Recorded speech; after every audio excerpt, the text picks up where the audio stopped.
I decided it was time to take a crash course in the history of money and economics to understand what's happening to our global economies right now.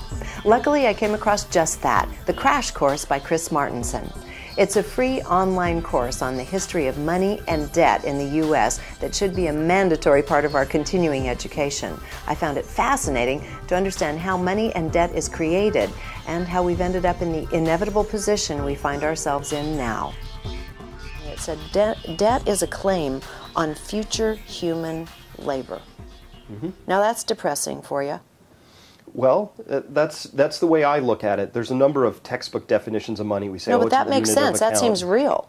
But it is. It's a claim on labor. It's a claim on the future. So the more debt that we're piling up, and this is a really critical point. This to me is the nut of the whole argument for why I believe the future has some real challenges on it. We've been increasing our levels of debt exponentially ever since the early 80s. It started to take off again. And so I don't know what happened back there, but something happened. Some national psyche changed. Maybe it started with Reagan saying deficits don't matter, or something happened.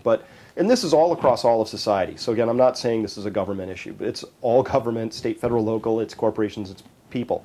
So we started this massive experiment with debt, and it started increasing exponentially, meaning there was 3 or 4 or 5 or 10% more every single year, and it just kept going and going and going. Well, when you have debt increasing like that, you have an implicit assumption that the future is going to be larger than the past. Because the way that debt gets paid off is by our productive efforts in the future.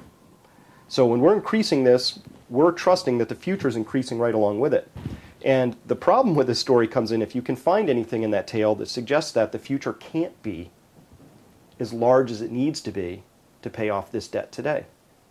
If that's the case, then the debt today is already worthless. We have to discount it. We have to imagine that some of it's going to go away.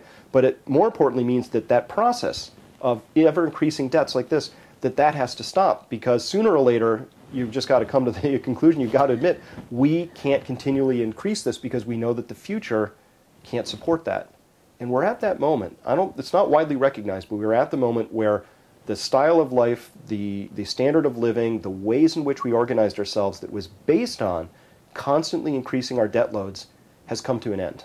And that it was built in. That was the system we were under. Right or wrong, that's the system that we've been functioning with. Now it's over. And all systems have pros and cons. I'm not here to say, look back and say, that was horrible. It wasn't. We had some tremendous technological advances, and we had some cultural advances, and people lived wonderful lives, but that has changed. The circumstances by which that organization worked have shifted, and that doesn't work anymore. And that's what people, I suspect, now are starting to feel. In my work, I encounter a lot of people who kind of get it.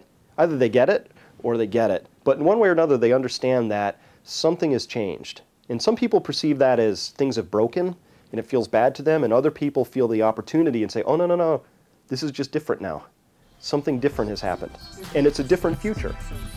This is a must-see video if you find yourself either angry or confused by the state of our collective financial affairs. Go to Conscious Media Network for the full interview.